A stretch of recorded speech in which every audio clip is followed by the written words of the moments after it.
Hello and welcome to the Google Slides Professional Development. My name is Ursula. I'll be walking you through the presentation today, which is on creating interactive lessons using Google Slides.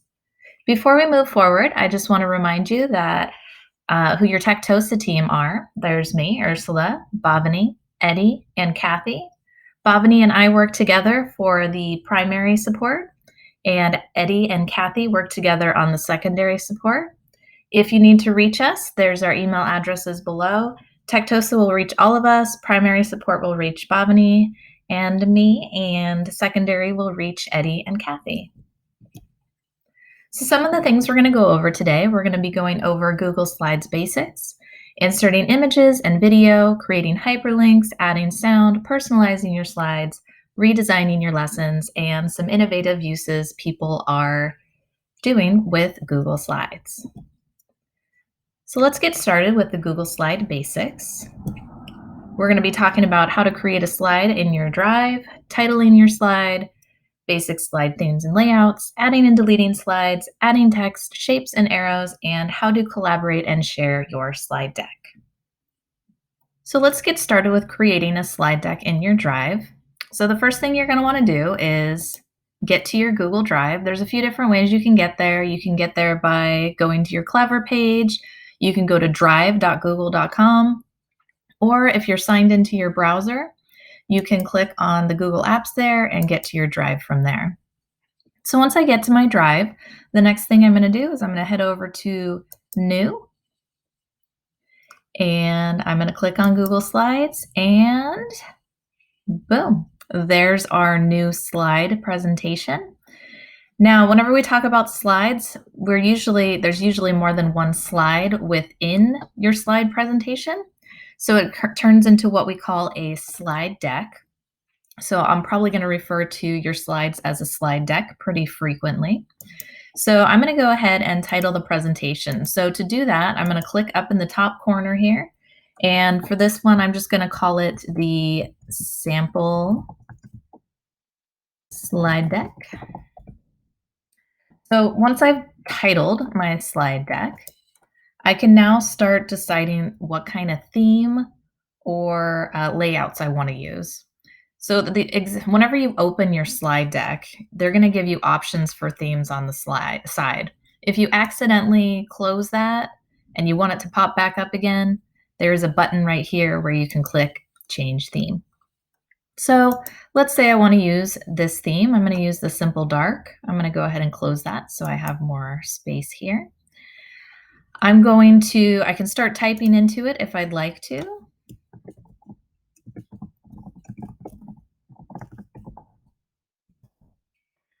All right, and if I don't want something, all I have to do is click on it. I don't want to have the cursor flashing on the inside. I want to click where I see those four arrows, and I can just hit backspace and that deletes it. So if I want to add more slides to this, I can go over here and press plus. You'll see the layout changed a little bit, but next to that, you'll see a little drop down. If I click there, I get more options for slide layouts. So if I want to, let's say, have 2 columns, I can click there. Now I've got the layout that I wanted with 2 columns, or perhaps I want one that just has a caption, because maybe I'm going to add a picture here. Let's say I change my mind and I say, I don't want this slide. I don't like it. If I right click on it over here, you'll see that there's a delete button. If I click delete, that slide goes away. I could also duplicate a slide. So let's say I did a whole bunch of stuff on this and I really like it. I just want to change a little bit to it.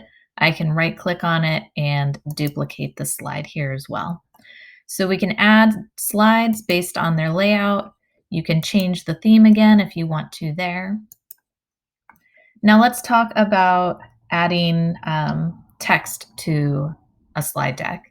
So this one has text down here and I can just start typing into it. Or if I want to add my own text box, I can click right up at the top here. Now, if you hover over each of these, you'll see what each of them are asking. But if I click here and I get the text box, you'll see I get a little arrow or a little plus sign. If I click and hold, I can make this text box whatever size I want. When I've got it to the size that I want, I can let go and I can start typing my text. If I say hello, oh no, you guys can't really see that, can you? Because the font is black. If I double click on that and I decide I want to have a different text color, this is very similar to Docs over here. I can change the font. I can change the size. I can make it bold, all those other fun things. But in order to see it, I'm going to want to make sure I change the font color. So now I can see my text. Notice that all goes away when I'm not on it. So you have to be inside of a text box in order to get all those text options there. You can also change the alignment. So if I want that to be centered, I can do that there as well. Got all the bullet points, numbered lists, all those fun things, but you have to be inside of a text box to do that. We can also add shapes. So if you hover over here, you'll see these lovely shapes that you can click on. The cool thing about shapes, so let's say I want this shape here. I can click again, adjust it to whatever size I want as long as I hold it down. Then whenever I'm ready, I let it go. If I double click inside that shape, I can start typing into it. So you'll notice you still get all those font options if you're typing in here. So again, you can switch things up if you want. So that's kind of a cool thing about adding shapes. These are kind of fun if you're adding links to stuff, which we'll talk about in the next section. So that's how you can add different shapes. There's also other types of shapes here as well. So there are arrows that you can add here that you can write in, or if you just want a simple arrow, if I go to this line tool here, there's a lot of options, but if I want to just use the arrow, I can make this as long or as short as I want. I've got my arrow, and if I want to make it a little bit bigger, I can make it bigger that way. If I want to change the color of it, because it's kind of hard to see, I can change the color. So again, just hovering over these will tell you exactly what it is that it's going to do. And feel free to play around with it. I mean, you're not going to know unless you press all the buttons. So one more thing I wanted to show you about the shapes. You can also change the color of the shapes as well, just by clicking that fill tool once that's highlighted. Last but not least on the basics tour here is how to share it. So right now it's private only to me, so I'm the only person that can see it. But if I want to share it with somebody else, so let's say I wanted to share this with Bhavani, I can start typing her email address in. I click her name. Important to pay attention to what's over here. If it's a pencil, that means she's going to be able to edit it. That means we can collaborate on it together. If I don't want her to be able to edit it and I just want her to look at it, I can click, she can view it. Let's say I want her to be able to look at it and comment on it, but I don't want her to be able to change anything. I can select that as well. You can add a note if you want to, notify people. Another option is to get the shareable link. If I click there, I can choose who I want to be able to view it. This is just for Palm Springs Unified. If I want to open it more, I would click more and I can select what I want here. Whenever you're all finished, you would do that. You would be able to copy the link. So that's about it for the Google Basics. Next, we'll be moving on to our next portion. Inserting images and video into your slide presentations. There's a few different ways that you can add images. So let's take a look at the two different ways. You can either click where it says insert an image. If you hover over any of these, it'll tell you what you can do with these. You can also go to insert here and it'll give you the same exact options. I like to do this one because I feel like it's a little bit quicker. So if I click here, I can see that I can upload from my computer. I can search the web, add it straight from my drive. This is from Google Photos if you use Google Photos. I can add it from a URL, so from the internet, or I can take a picture with my computer's camera. So let's take a look at searching the web. If you want to search the web, you can type whatever it is you're looking for up in the corner here.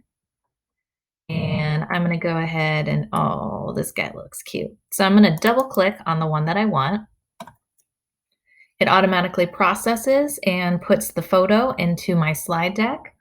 And just very quickly, I highly recommend if you're going to resize an image, don't pull it from the center because that kind of makes your photo a little distorted. I'm going to undo what I just did there. Same thing, if I pull it from the center here, it squeezes the photo and it doesn't look quite right. So I'm going to undo that. Anytime you want to resize a photo, always pull it from the corners and it keeps that aspect ratio the same. So that's the one we found on the internet. Now we can take one from a camera. The camera is nice because that allows students or you to take a photo with your computer camera, and so students could show their work. You could take a picture of maybe some work you've done. So if I click here and I go to camera, you guys are seeing a little bit of the back of my camera. So if I take that picture, it gives me a little example of what it's going to look like, and I click insert. And now I've got my photo right in there and it fit perfectly. That was great.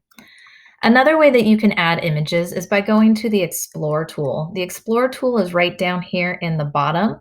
It's got that fun little star inside the comment looking box. So if I click there, I can search my docs or the web. So if I search, let's say I search cat again. Oh, caterpillar, I like that.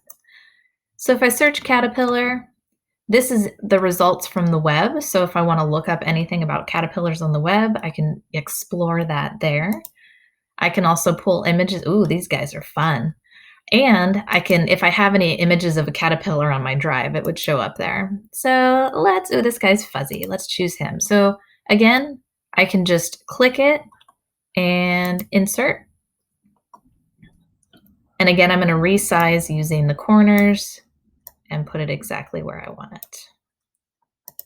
And the nice thing about pulling it from the Explore part is you can see if I click on it, it actually takes me to the source where it came from. So that's really nice whenever we're talking about digital citizenship and making sure that we cite our sources.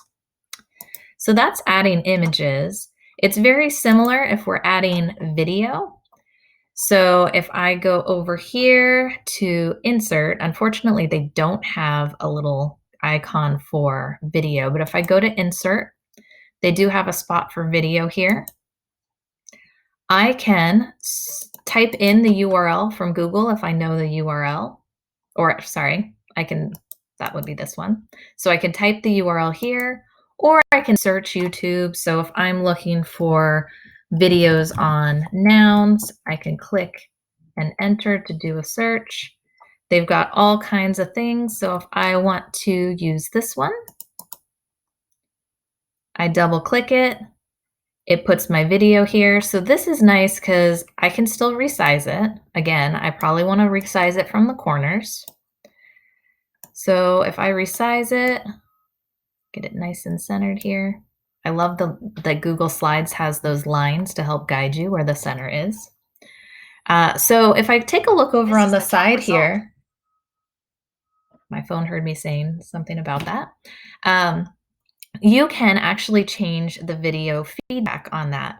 So if I want this to start at the 2-minute mark, I can have it start at that. So if I'm pushing this out to my students, I can adjust when it starts and when it ends, which is pretty nice.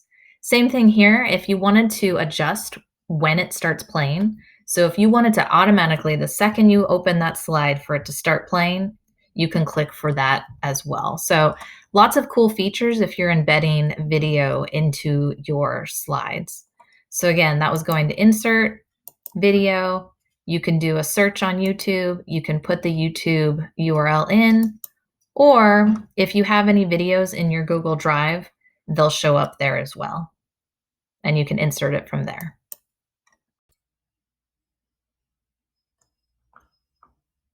So to add hyperlinks, all you have to do is select either words or an image. I've added some words and an image here. So let's just take a look at this image. Cats are liquids, all right? So if I want to hyperlink this, all I have to do is select the image. And if you'll notice up at the top here, I can insert a link. There's also a shortcut for it there, which is Control K. If you're on a Mac, though, it would be Command K. So if I click that, it's asking where I want you to go for this image. So let's just say, to keep it simple, I want you to go to google.com when you click on this. So I hit apply. So now, oops, click to the side here. So now if anybody clicks on this image, they'll get this little piece down here. They click it and it'll take them to google.com.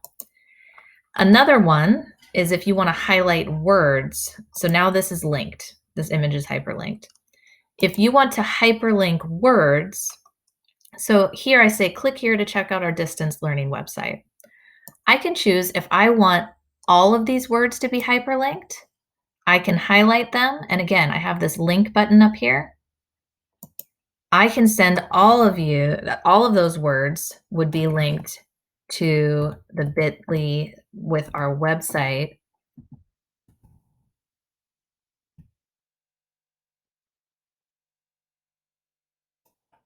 All right, so now all of the words are connected, and if you click on any of those words, it'll take you to the PSUSD distance learning website.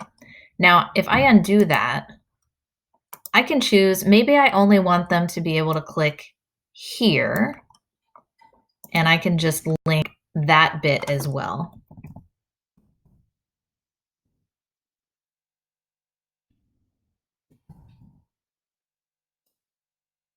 So you'll know that your words are hyperlinked when they change color. So part of my theme is for it to change green. So mine turn green a lot of times. If you don't have a theme selected, they're going to turn blue. So you can decide how you want to link either words. Images are just, the whole image is going to be linked, but you can select certain words for linking that. All right, our next portion is adding audio and sound. This is pretty fun because there's a lot of fun things you can do with this. You can insert audio that plays automatically, or you can insert for it to start on a click. So let's just say I want to know, what sound would this cat make? He looks pretty happy. So if I'm giving this to students and I want them to be able to hear the sound that this cat would make, I'm going to go to Insert, Audio, and I've already pre-selected some sounds here. So I'm going to say, I think this cat would be purring. So you can only pull stuff from your drive. So you're going to want to make sure the audio is in your drive. So I'm going to select purring. And it creates this little icon right here. I can move this. I can make it bigger. I can put it right next to the cat. I can put it down here. I can decide wherever I want that. And if I press play, aw, so sweet. All right, so let's just leave that there, okay? So if I'm giving this to students, I may want them to have to click on it for the audio to start. But maybe if I'm presenting it, I may want it to happen automatically whenever I am going through my slide. So just depending on your use, and you can change the volume for it. You can keep it on a loop. And whenever you change the slide, if you want it to stop the second you change the slide, you would keep that highlighted. So again, all I have to do is go to Insert, Audio, automatically finds whatever audio I have in my drive. I'm moving on to the angry cat. I can adjust the size of this. I can decide whenever it starts. And just because, and that always freaks out my cats whenever I play it. All right, so inserting audio is pretty simple. You just have to make sure that audio is in your drive. Up next, we have personalizing your slides. This is one of my favorite things because personalizing your slides can be a whole lot of fun, and I think it's a lot of fun for the students to see your style too whenever you personalize your slides. So one thing you can do to personalize your slides is to add your Bitmoji to some of your slides. You've seen that I've done that on some of the slides that have been in this presentation. But there's tons of fun Bitmojis that you can add. The only downside, and it's not really a downside, but you do have to make sure you have the application already on your phone in order to link it on the Chrome extension. So I do have the link here. I'll be giving you guys the links for everything in here, and I'll be sharing this presentation with you so you have a chance to go through it at your own pace as well. So once you get the extension, you'll see that you have lots of fun choices for it throughout this whole extension. It's a lot of fun. So that's Bitmojis. Another fun one is using GIFs and stickers. You can get the extension by clicking here. I personally, so if you get the extension, it looks like this. When I click on it, there's some that are inappropriate, so we just want to make sure we're not using those. But you can search for any kind of GIF here. What's fun too is they also have stickers. I like the stickers because when you add the stickers, it's a clear, transparent background, which makes it a little easier to see. So this one right here, this brain eating the books, that one's a sticker, and then these two here are GIFs. So they're just a little fun thing to keep students engaged in the presentation. Another fun thing is personalizing your slides using themes. So these are ones that are already pre-made, but they're a little more fun, in my opinion, than the ones that are preloaded in Google Slides. And I like to save them to my drive for easy access later. So this slide that we're actually using right now, this is not a theme that I created, but I got it from Slides Mania. Just tons of Google Slide themes to use there that are pretty amazing. So if you get a chance, you can check out any of those from Slides Carnival, Slides Mania, and Slides Go. Another way that you can personalize your slides is by using add-ons. So one popular add-on is Unsplash Images. The Unsplash images are nice because they're all royalty free, so they have beautiful images. Here's an example of a dragonfly one here that you can add and make fun experiences and fun activities for your students to do on these slide presentations. If there is an add-on that you find that you think is really going to be great, send it to us. Send it to Tectosa in the email so we can check on it and see if we can get it approved. If you're wondering where you find your add-ons, you'll notice up at your toolbar up here, there's a section called add-ons. If you would like to check out some of the add-ons, click on Get Add-ons. Another great one is Pear Deck. Pear Deck for slides. That one's a cool one to keep your students engaged as well. They also have it for Nearpod. So lots of great ones to choose from. Kind of browse through them if you want to and see if there's anything that you would be interested in getting approved if you'd like to. Up next, we have redesigning lessons. This is probably what I would consider one of the most important parts of this presentation because it's all about taking a look at what you have and how you can change it up to make your lessons a little bit more interactive. So that could be starting from a document and turning it into a interactive slide presentation, or maybe you have a PDF that you want to turn into an interactive slide presentation. What we're going to take a look at first is how to turn a PDF into a slide to make reading a little bit more interactive. So you might be giving your students something from ReadWorks or maybe News ELA, and you want them to read a passage and answer some questions. Well, if you just give them a passage and give them questions to answer, not quite as fun as if you make it a little bit more interactive. So to do that, what we're going to be doing is taking screenshots, using text boxes and other tools such as quizzes or Flipgrid so we can engage the students. So let's take a look at one thing we can do, which is a close reading.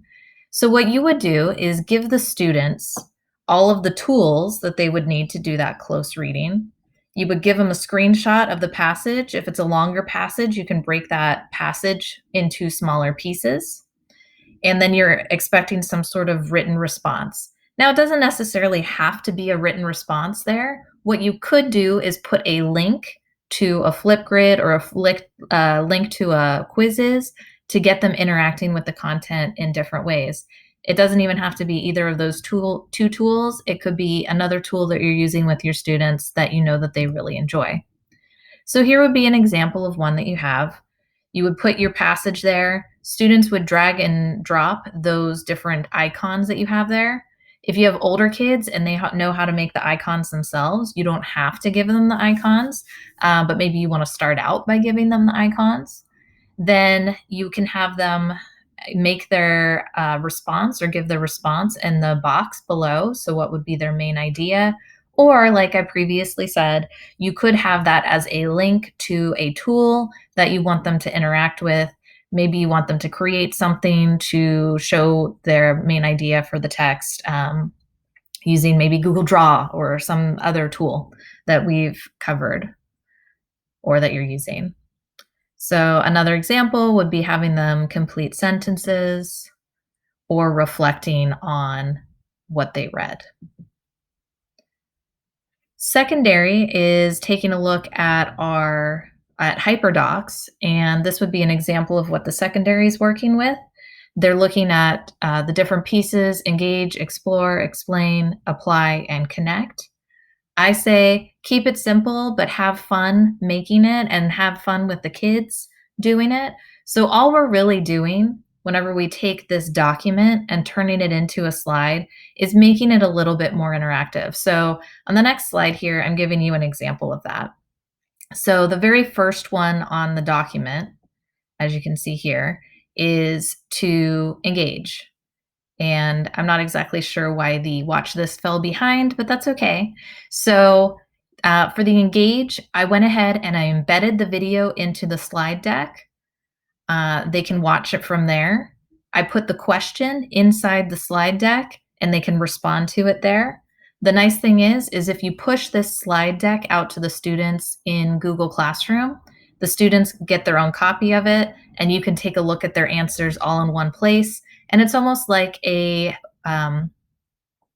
journal type of document document for the whole week, almost like a journal. So they watch the video, they respond there. Again, you don't necessarily have to have them respond in the box there. You could have it linked to an outside source. And then you can see down at the bottom there, I said once you're completing, you're going to review the lesson 5 vocabulary cards in the TCI. So this was a social studies one that Russell was letting me borrow. So thank you, Russell. So up next, we've got the explain. They're going to watch the video from Khan Academy and they're going to complete the related notebook activities. Now, I don't have access to the notebook activities, but if I did, maybe I would be taking screenshots of it or adding those questions here so then the kids don't have lots of different places to check out that information. Here would be another one. So again, watching the video and interacting with it somehow. So it could be on the slide, it could be through an outside source or tool that you have. Under the apply section, so again, I'm just taking that document and breaking it into, so each of those areas is getting put into a slide. So on this part, you can assign activities if you want to. You could have it linked from here, or you could tell them to check out the links in the Google Classroom. Or you can take screenshots and have kids explain it here, or again, take them to an outside source, an outside tool that you know that they have experience using, that it's not going to be too much for either you or them at this time. Last but not least is the connect portion, and this is where you're looking to reach out to the kids. So it could be something as simple as them meeting to talk to you on a Zoom. If you have your office hours for them to be able to talk with you, it could be them responding to, again, a Flipgrid, just talking about how their day's going, or it could be through email. So we just want to make sure we're reaching out to the kids to see how they're doing because it's a struggle right now for everybody. And these kids have gotten, out of their normal sync. So it's going to be important that we connect with them. Our next section is on innovative uses. So this is just a chance for us to take a look at some things other people are doing with Google Slides. So I have a lot of things linked here. So if you haven't heard of EduProtocols and you want an excellent book, there's actually 2 books for it right now. You want an excellent book to read right now or something great that you could do to start the next school year. EduProtocols is amazing. They have lots of different frameworks for lessons. One of them is the Frayer model. So I've added a few templates there that you could take a look at if you'd like. Another EduProtocol is called 8 Parts, and it's all about building grammar and like writing skills. Amanda Sandoval makes amazing slides, so it would be a loss if I didn't share them with you here. So the choice board and the best years slides are ones that she's created. So the choice board one is a lot of fun. It gives the kids a chance to kind of have a choice in how they show their work. Love it. There's lots of different options there, and you can use her template and add your own choices if you don't like the ones that she's provided. And then the best years one that she created, it's a hyper slide. We talk about hyperdocs, but this is a hyper slide. It's an amazing way to have your students interact with content. So I highly, highly recommend you check out Amanda Sandoval and you check out some of these links. Again, I'll be giving them to you. I'll be giving you this slide and I'll be giving you the links to all of these items here. So again, great ways to use slides. You can use them simple to start out with and then just build from there. But slides is it's one of my favorite tools. I hope you like it too. So thank you so much for watching today. Again, if you need to reach out to us, this is your team, your Tectosa team, and you can reach us at these email addresses with any questions. We'll also be holding office hours, virtual office hours for live question and answers. So if there's something that you've seen here that you want more support with, go ahead and talk to us on those live office hours.